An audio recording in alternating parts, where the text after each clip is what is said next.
Good morning, good afternoon, good day to everybody. Thank you for coming to my workshop on how to improve your chance of getting your AHP ANP paper published.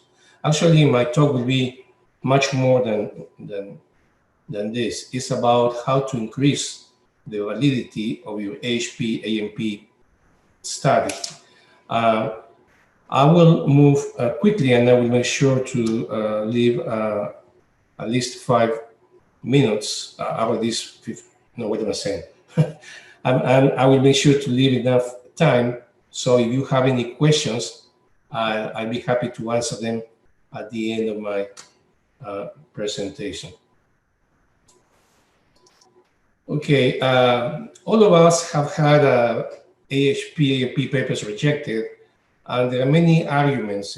Some of the most common that I recall are the ones that they say, oh, but AHP is too old to be important. Or ANP is not a new method, everybody knows it. Or, this is an application that doesn't add any new knowledge to the field. Or this is really a homework, a practitioner's assignment, is not scientific. So you probably could collect many of these arguments. And so I'm gonna base, in the years I've had with submitting papers, having papers rejected, and also evaluating papers in the International Journal of the Analytic Hierarchy Process. I will provide some ideas about how to improve this situation. Okay.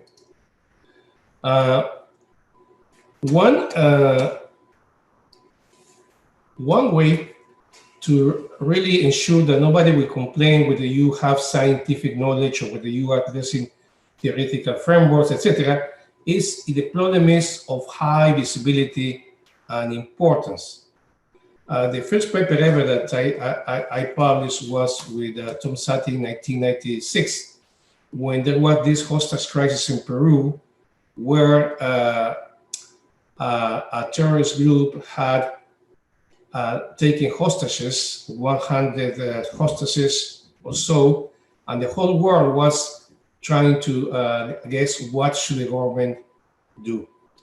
And then when we submitted analysis, nobody questioned about the importance, the relevance of this analysis, because the siege lasted for 2 months.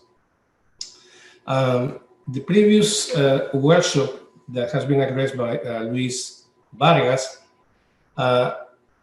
he mentioned and he used as an example the Israeli-Palestinian conflict.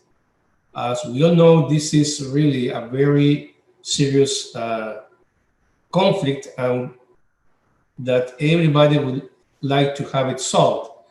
And again, this kind of problem, if you can provide a solution or tentative solutions, is the kind of decision that nobody will argue, oh, you are not really addressing theoretical issues or you don't have scientific contribution.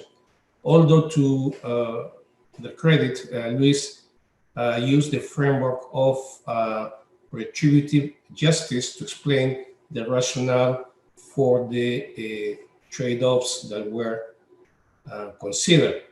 So it did have a theoretical framework. But the bottom line is this: if you deal with a very important, urgent problem, then you have 50% of the race ahead.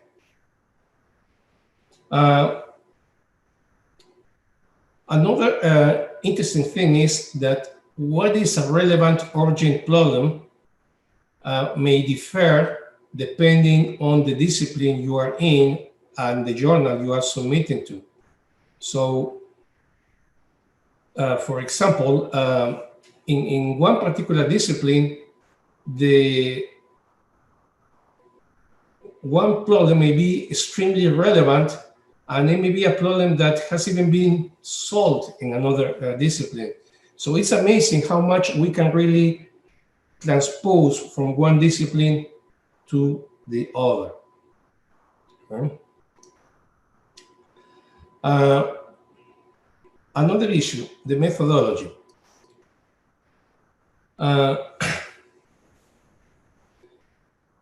When regression appeared, it was not uncommon to say, I'm addressing this issue by using regression analysis. Wow. No? And then multiple regression analysis or multi-level regression. Each time the refinement in the methodology would be a good justification to really get the paper published. Yeah, we are dealing with an old problem, but I'm using a new approach. But nowadays, you wouldn't really get anything published based on the fact that you are using regression. Right? I mean, you can use regression, but that's not a marketing tool anymore. After regression, we had structural equation modeling, and that was the big thing. And then all the papers had a structural equation modeling approach. Yes, I'm doing this that was done for the past 50 years, but now I'm using a structuring equation modeling approach. Okay, or predictor of teacher-directed student use technology in elementary classrooms, a multi-level structural equation modeling approach. And few people knew it. There was, at that time, as I recall, Israel was the only big thing that was in use.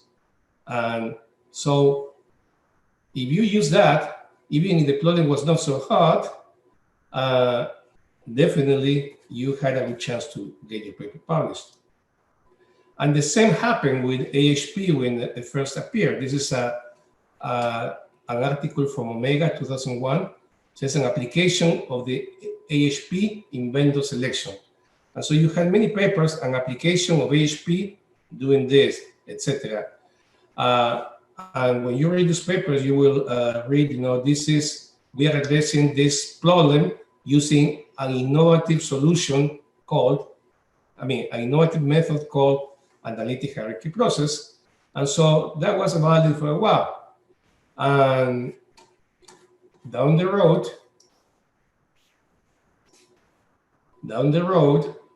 now we have ANP and the same, this is, I think, 2000 and something, so almost 20 years ago.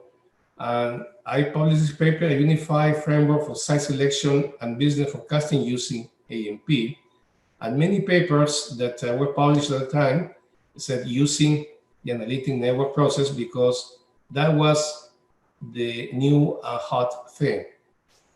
But now many journals say, but AHP, that's too old. ANP, that's too old. But the truth is that you could say that for every single method. Structural equation modeling is too old. Regression analysis is too old. But they are not obsolete. They are not new tools, but they are tools. Nowadays, there are papers published using regression analysis, many papers published using structural equation modeling, using AHP, using ANP.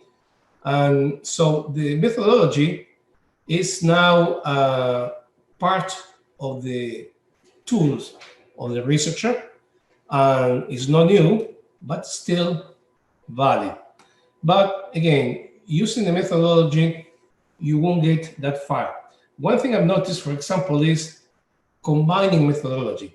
Say, oh yeah, but I'm not using AHP, I'm proposing a new methodology, DEA with AHP, autopsy with AHP, and so on. And then the same for ANP.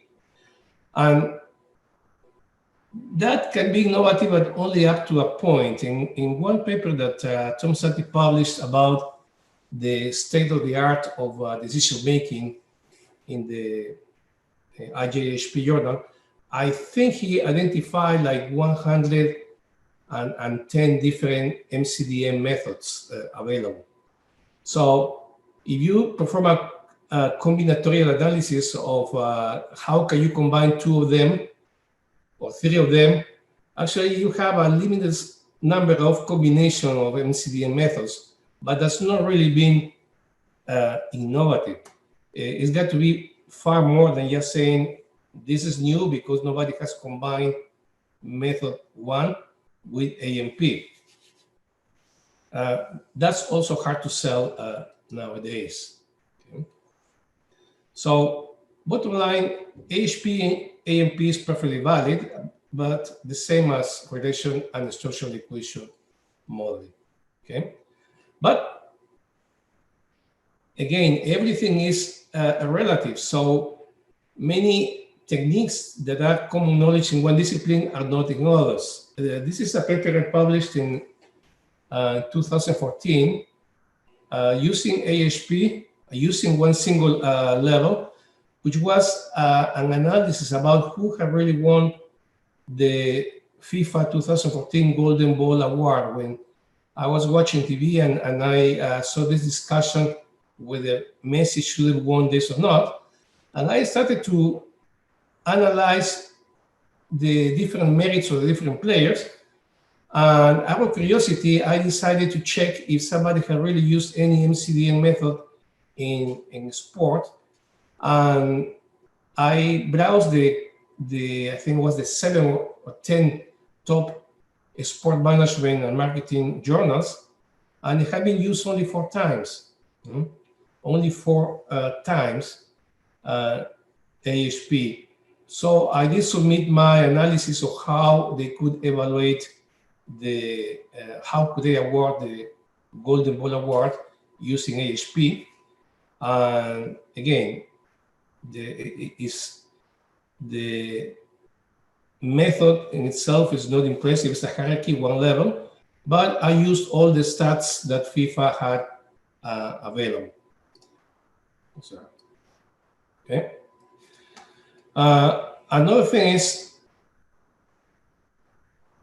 submit your study to a journal that is suitable for that.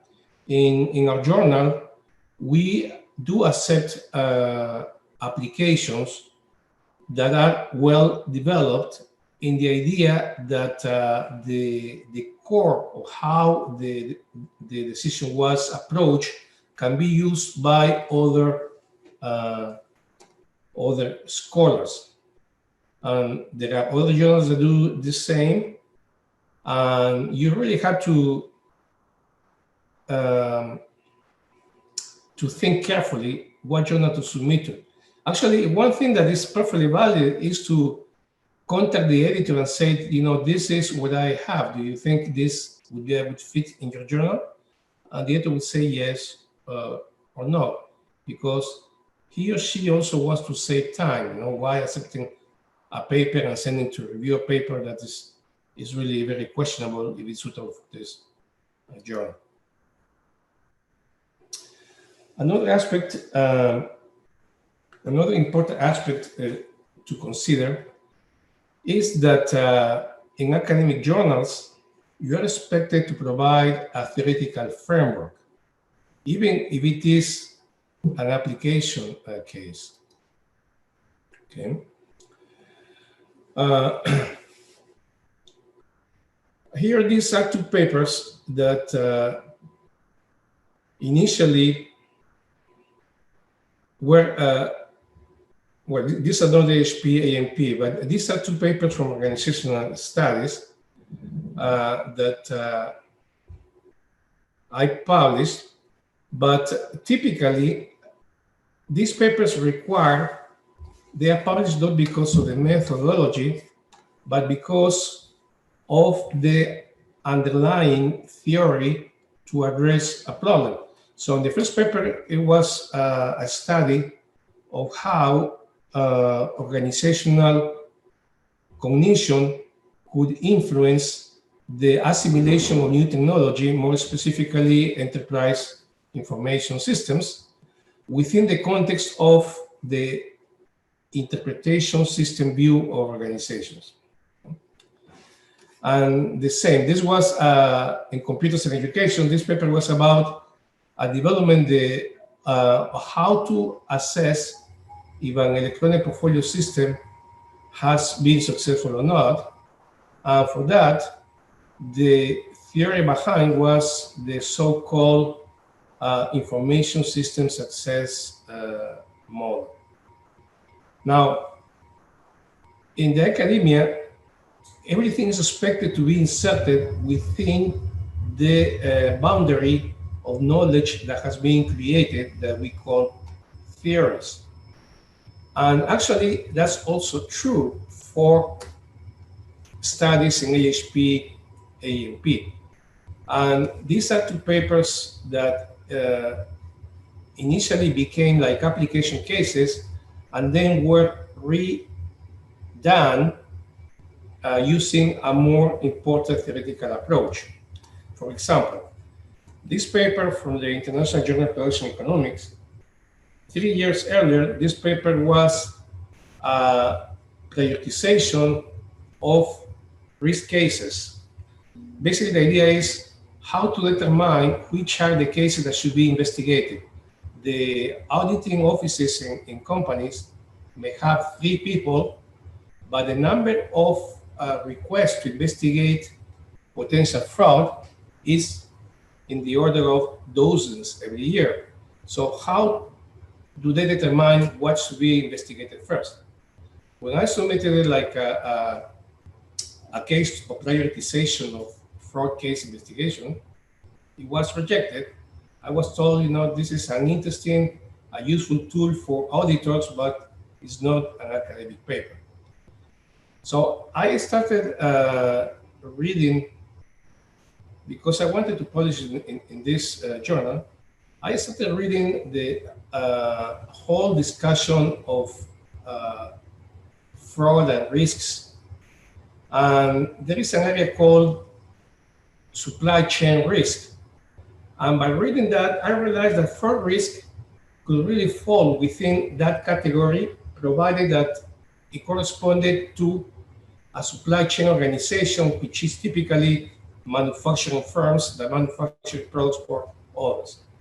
So what I did was I argued that the current theory of supply chain risk was accidentally ignored fraud as a valid risk.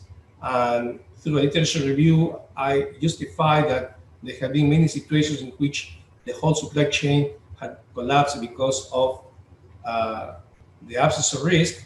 And then having determined the importance of this and that it fit within the theoretical framework, I provided a way to prioritize. Okay?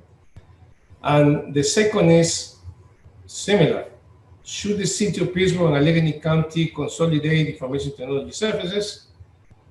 When I submitted like a prototype of the study, I was rejected because they told me this is a very important study, but this is not research. You know? This is not a.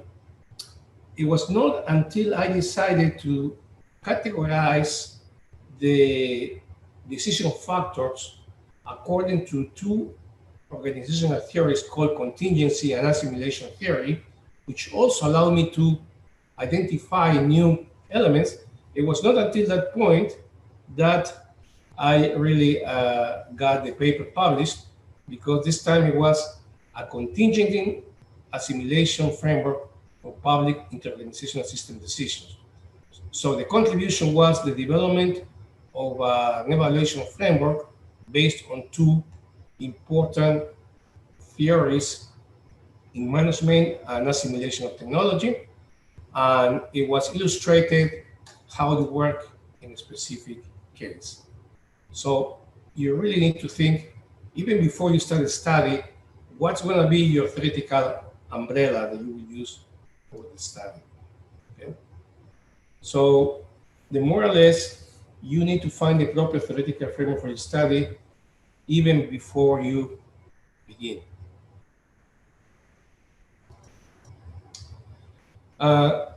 Some people argue, say, oh, you know, but what we do is multi-criteria decision analysis. This is not really organizational theory. This is not, there are no theories here.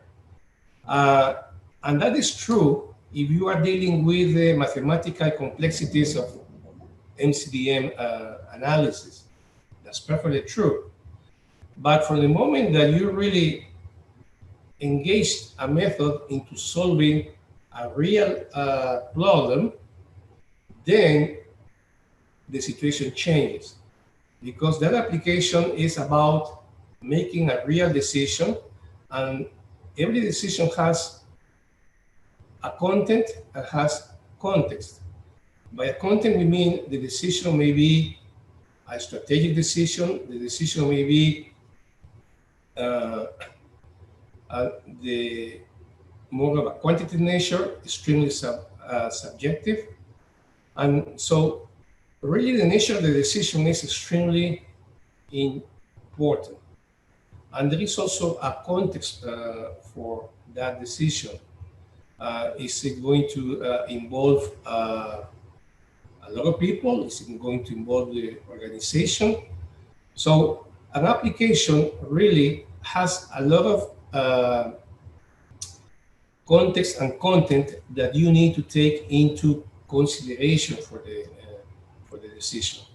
For example, this is a case of an organization that wanted to relocate their headquarters.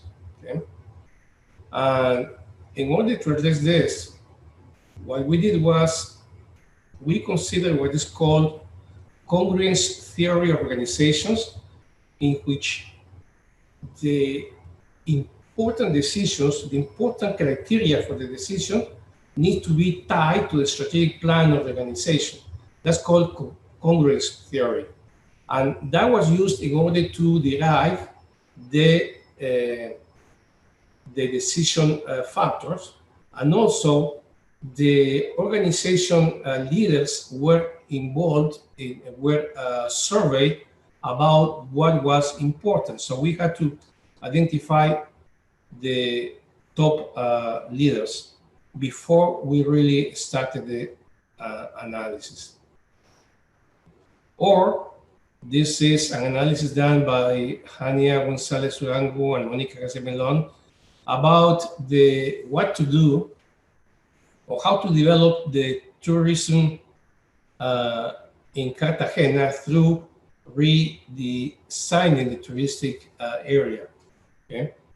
And this required identifying who the stakeholders were using social network analysis, and determining their importance and asking their input into developing the criteria and then the judgments. So all this requires an underlying theoretical framework to do it. The same, Luis Bojorquez, that most of you know, he presented a very interesting application, I think a couple of years ago or 3 years ago in Barcelona, about a study he did with the Raramuri community in Mexico. Again, this is the application of ANP for social problems.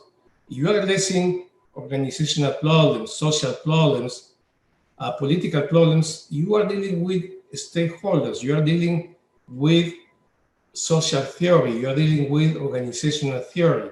You cannot just go ahead and start collecting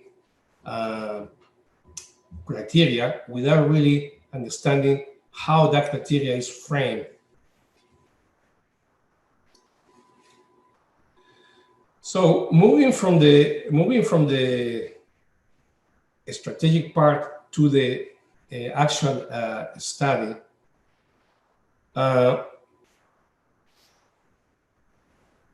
when you report this, when you do this, you have to take into account that you need to keep records of everything you are doing. Okay, and in terms of scholarly writing, if we refer to the publication manual of the American Psychological Association, we will see that the ethical and legal principles for scholarly writing start with ensuring the accuracy of scientific knowledge. So that's really the most important thing an editor will be concerned for.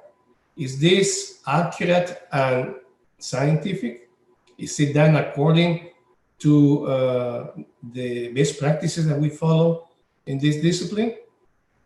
Because that will determine that the study is valid, that it can be replicated or it can be used. As I mentioned before, in ISAHP, we are concerned that the analysis done, the study done, can be used by other scholars or practitioners, and that the study has an overall quality that ensures that it fits well with the studies that we publish in the journal. With Orin Cooper and James Peasley, we developed a set of, it's a checklist of variables that should be present in a study. Not all of them apply all the time, but just to give you an idea, so how did the model come to be? If the study is about a model to address nursing turnover in hospitals, now how the study came to be? Did the author do it, just based on his or her knowledge of the field? Was there a group of experts? And if there was a group of experts, why were they experts? Did the experts represent the different stakeholders?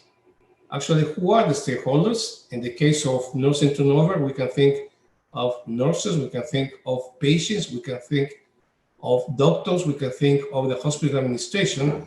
So they need to be identified, and it's not expected that all the stakeholders will be considered. Actually, this work Vargas mentioned something about that you cannot consider every single stakeholder, but you need to, the fact that you indicate who are they and who are the ones that be considered indicates you are really working with the context of the decision. Another thing is that many times we believe that things are very obvious. When we say we choose the alternative with less cost, that seems pretty obvious, but depends who do you ask, Cost for a psychology is different than cost for an accountant, because the accountant will probably be thinking about the total life cycle of the asset, and is different than the meaning for a student. So you should really define each of the factors very carefully. Yeah? And the same with respect to the more specific quantitative aspects of ANP. For example, you need to provide the supermetrics. You need to provide the minimum set of information that we can really reconstruct the study. For example, it's unfortunately some authors, what they do is they report the image of the super decision as a network. But the problem is, in super decisions, you only see that one cluster is related to the other, but there is no way to know who is related to whom, which is available in the influence matrix that many people forget to report. And the first workshop this morning was about sensitivity analysis, and definitely Orin Cooper gave very good reasons why this is important. Now, many times, sometimes the author may consider that for specific reasons, it's not suitable to do the sensitivity analysis, and that is fine, but the author needs to explain why is skipping the sensitivity analysis and not just ignore sensitivity analysis as if that wouldn't exist, which is false because it's part of the standard procedure using AHP or ANP.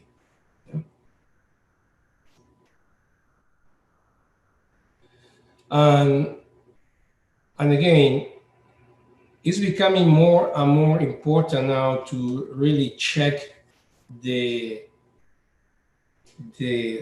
seriousness of the study. So editors may really ask nowadays to request for the data that has been argued.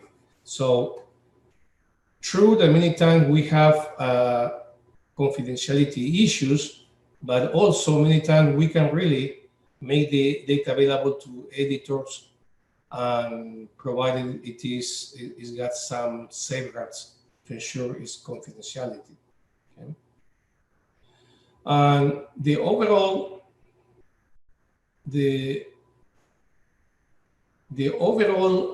context for this presentation is really to ensure the quality of the ANP study. Okay. So some authors argue that, oh, I need to cut on things because they say that the maximum number of pages is 20 pages. And that is fine, but it's always possible to write a paper within the limits requested and to add appendices with a more detailed explanation of more technical explanations. And it's possible to address the editor and to say, you know, Appendix 1 is intrinsically related to my paper, but Appendix 2 has been added with many more details about the study for the benefit of the reviewers and can be taken out before publication. That's also perfectly valid. And not only that, nowadays many journals have online repositories in which you can provide all the information that is a bit too boring to be included in the paper. Again, this really adds clarity, quality, and more opportunities for the paper to be used and cited. Okay. So the moral of the story is what in research is called phase validity. Phase validity is basically the idea that what you have done is really doing what is supposed to be done.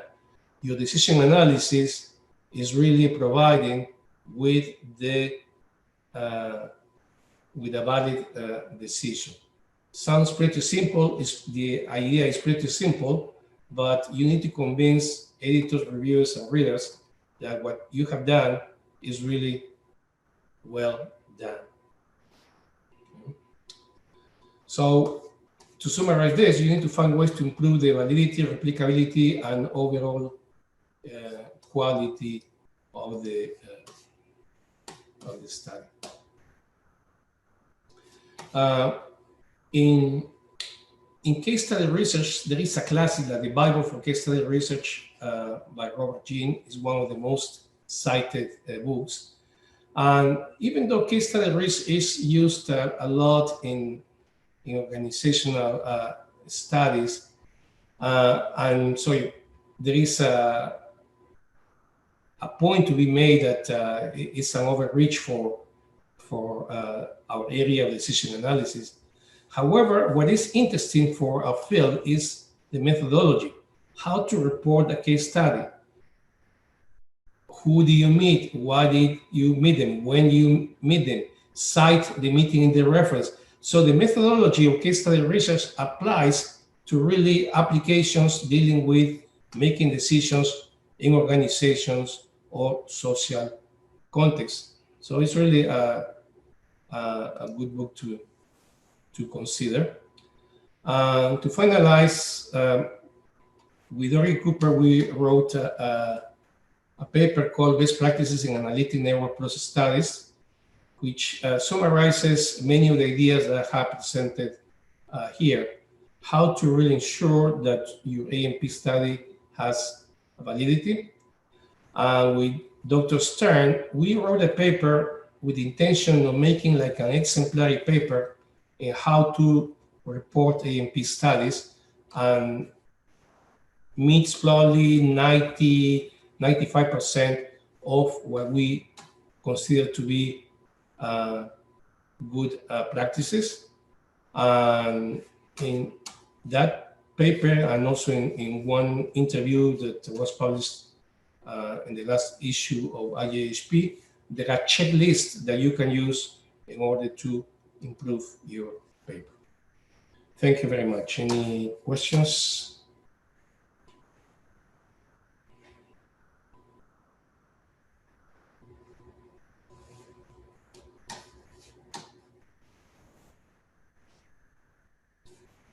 Okay, I see one question here.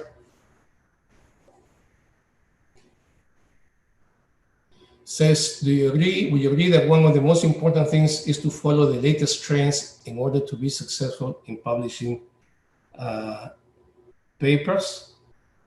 Well, yes, like everything comes in trends, right?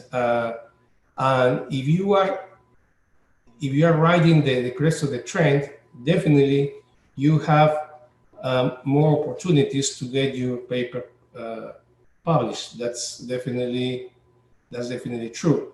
In information system, for example, for a while, big data was the big thing, but now it's left its position to artificial intelligence, right? So big data, artificial intelligence are the trends now, particularly the latter. So the answer is... Good evening, Erika. I am Dr. Zainab Savadogo in Burkina Faso. Thank you very much for your expertise. I want to know exactly what is the difference between AHP and ANP. Thank you. Oh, okay. Well, the difference is AHP is a hierarchy of elements in which criteria influence alternatives, typically. And ANP is a network when the alternatives can also influence the criteria.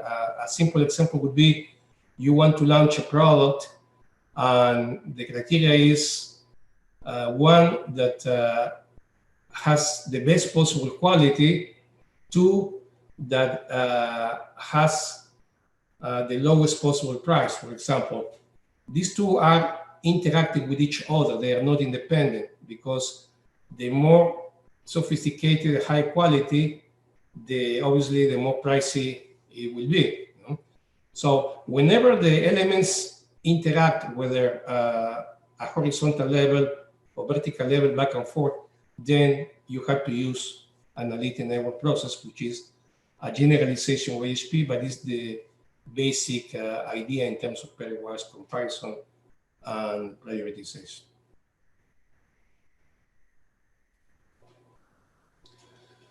Pavel Kasibowski, I apologize for my pronunciation. Can you tell us how to overcome the problems that AHP possess around reversal phenomenon or conditional border perception of a risk by review criticism? Oof, you know, we could fill in a whole library about that. In my experience, when reviewers raise an issue, many times they are not familiar with all the different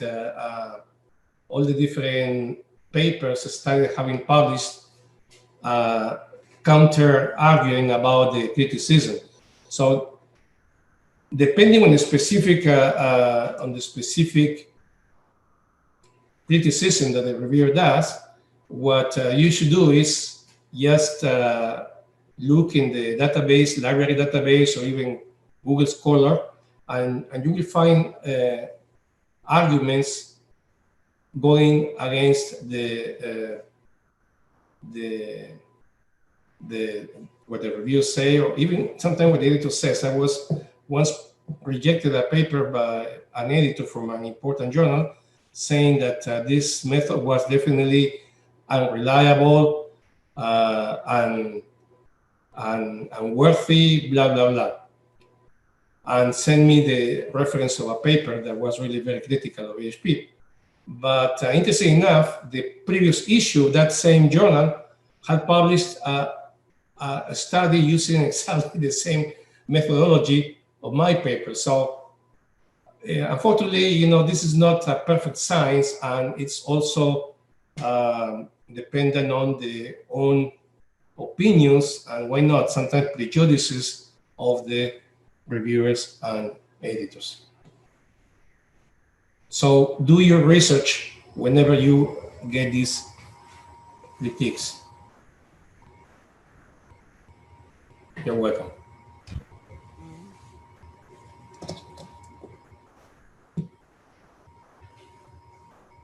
Okay. I think that's it then. Thank you very much. If anybody has further questions or want more information, feel free to email me with your questions or requests. I'll be more than happy to address that. Thank you very much. Have a nice rest of the day.